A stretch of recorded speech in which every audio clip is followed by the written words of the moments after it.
अलीगढ़ जिले की 7 विधानसभा सीटों पर पहले चरण में ही वोट डाले जाएंगे।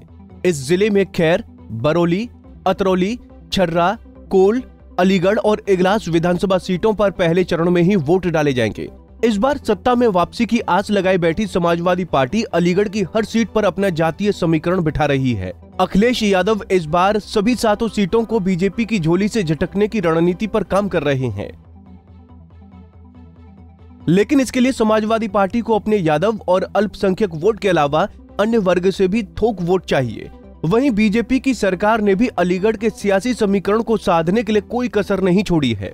प्रधानमंत्री नरेंद्र मोदी ने अलीगढ़ में राजा महेंद्र प्रताप सिंह के नाम पर स्टेट लेवल यूनिवर्सिटी का शिलान्यास किया है। जाट समुदाय से ताल्लुक रखने वाले राजा महेंद्र प्रताप सिंह के नाम पर यूनिवर्सिटी बनाने का इलाके में बड़ा असर पड़ सकता है, क्योंकि इसका प्रभाव अलीगढ़ सहित पूरे पश्चिमी उत्तर प्रदेश के जाट समुदाय पर पड़ सकता है। 2017 के चुनाव में बीजेपी ने अलीगढ़ की 7 सीटों पर हासिल की थी जीत। 2022 में समाजवादी पार्टी अलीगढ़ की 7 सीटों पर देगी कड़ी टक्कर। अलीगढ़ जिले की 7 सीटों पर बीएसपी के परंपरागत वोटरों की है मौजूदगी। 2022 के चुनाव में अलीगढ़ की 7 सीटों पर बीजेपी सपा में होगी टक्कर। रालोद के जयंत चौधरी के चेहरे के जरिए जाटों को रिझाने में लगे हैं अखिलेश। इगलास सीट पर 2017 में बीजेपी कैंडिडेट राजवीर दिलेर ने जीत हासिल की थी। दिलेर ने 54.79% वोट हासिल कर बसपा और रालोद को बुरी तरह मात दे दी थी। अब इस बार समाजवादी और राष्ट्रीय लोकदल ने गठजोड़ कर इगलास में उलटफेर करने का मंसूबा बनाया है। इगलास सुरक्षित सीट के जातीय समीकरण से यहां के चुनावी नतीजे तय होते हैं। इगलास में 90,000 जाट, 80,000 ब्राह्मण, 30,000 बघेल, 25,000 जाटव और 20,000 वैश्य वोटर हैं। इसके अलावा वाल्मीकि, दिवाकर, ठाकुर और लोधी वोटर भी यहां चुनावी नतीजों में अहम भूमिका निभाते हैं। यहां जाट वोटरों को अपने पाले में करने के लिए बीजेपी और सपा रालोद में सीधी टक्कर है। यहां जाट और ब्राह्मण वोट जिस पार्टी के पक्ष में गोल बंद हो गए, उनकी जीत तय है। वहीं अलीगढ़ शहर में भी 2017 के विधानसभा चुनाव में बीजेपी कैंडिडेट संजीव राजा ने जीत हासिल की थी। यहां सपा कैंडिडेट ने लगभग 40% वोट हासिल किया था, तो बसपा कैंडिडेट को लगभग 11% वोट मिले थे। वहीं रालोद कैंडिडेट को इगलास में 1% से भी कम वोट हासिल किया गया था। यानी इस बार भी समाजवादी पार्टी को इगलास में अपने दम पर ही चुनाव लड़ना होगा। अलीगढ़ शहर में 90,000 मुस्लिम, 80,000 वैश्य, 22,000 ब्राह्मण, 18,000 क्षत्रिय और 30,000 जाटव वोटर हैं। इसके अलावा 21,000 कोरी, 11,000 वाल्मीकि और 6,000 जाट वोटर भी अलीगढ़ शहर सीट के चुनावी नतीजों का रुख मोड़ सकते हैं। वहीं अनुसूचित जाति के लिए आरक्षित खैर सीट पर 2017 के विधानसभा चुनाव में बीजेपी कैंडिडेट अनूप वाल्मीकि ने जीत हासिल की थी। यहां वाल्मीकि को 53.51% वोट मिला था।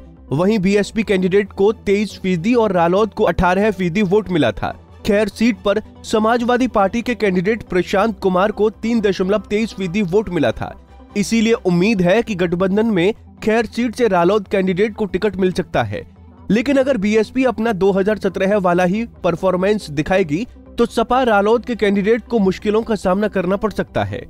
अब बात करते हैं खैर सीट के जातीय समीकरण की।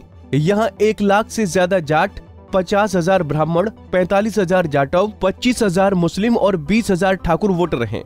जाट, ब्राह्मण और जाटव वोटर जिस पार्टी का साथ देंगे, उस पार्टी के कैंडिडेट की दावेदारी खैर में मजबूत हो सकती है। वहीं अलीगढ़ जिले की बरौली सीट पर 2017 में बीजेपी कैंडिडेट दलवीर सिंह ने 53% से ज्यादा वोट हासिल कर जीत दर्ज की थी। बीएसपी कैंडिडेट को यहां से लगभग 37%, तो कांग्रेस कैंडिडेट को 7.33% वोट मिला था। इस सीट पर ठाकुर वोटरों की बड़ी आबादी है। यहाँ 66,000 ठाकुर, 45,000 लोधी, 43,000 जाटव और 30,000 मुस्लिम वोटर हैं। इसके अलावा 27,000 ब्राह्मण, 22,000 जाट वोटर भी चुनावी जीत हार को तय करने में अहम भूमिका निभाते हैं। अगर बरौली सीट के जातीय समीकरण पर नजर डालें तो यहाँ मुख्य मुकाबला बीजेपी और बीएसपी के कैंडिडेट के बीच देखने को मिल सकता है। वहीं अलीगढ़ जिले की अतरौली सीट पर 2017 में बीजेपी के संदीप कुमार सिंह ने 49,061% वोट हासिल कर जीत दर्ज की थी। यहां से सपा कैंडिडेट को 27.70% तो बीएसपी कैंडिडेट को 19.36% वोट मिला था। 2022 के विधानसभा चुनाव में अतरौली सीट पर बीजेपी और सपा में ही मुख्य मुकाबला होगा। अतरौली सीट पर लोध, जाटव, जाट, ब्राह्मण, मुस्लिम और ठाकुर वोटर ही निर्णायक भूमिका में रहते हैं।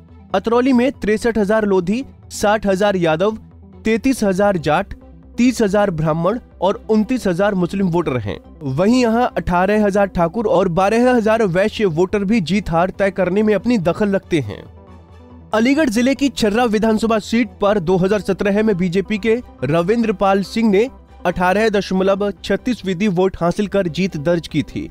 यहां से सपा के कैंडिडेट को 23.84% और बीएसपी कैंडिडेट को 23.52% वोट मिला था। छर्रा विधानसभा सीट पर 56,000 जाटव, 40,000 लोधी, 36,000 मुस्लिम, 34,000 ठाकुर और 22,000 ब्राह्मण वोटर हैं। साफ है कि जाटव, लोधी और ठाकुर वोटर जिस पार्टी के पक्ष में गोलबंद हो जाएंगे, उसके कैंडिडेट की जीत हो जाएगी। वहीं अलीगढ़ जिले की कोल विधानसभा सीट पर 2017 में बीजेपी के अनिल पाराशर ने 41% से ज्यादा वोट हासिल कर जीत दर्ज की थी।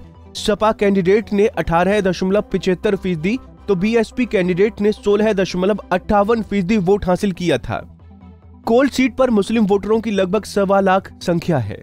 वहीं 60,000 ब्राह्मण, 50,000 दलित, 50,000 ठाकुर और 35,000 वैश्य वोटर भी जीत हार को तय करने का मादा रखते हैं। इसके अलावा 13,000 बघेल, 13,000 जाट और 13,000 सिंधी वोटर भी यहां मौजूद हैं।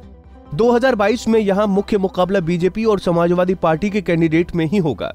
2022 में भी बीजेपी अलीगढ़ जिले की सभी 7 सीटों पर फिर से जीत हासिल करने की कोशिश कर रही है, तो समाजवादी पार्टी बीजेपी के इस मजबूत किले में सेंध लगाने के लिए ताबड़तोड़ बैटिंग कर रही है।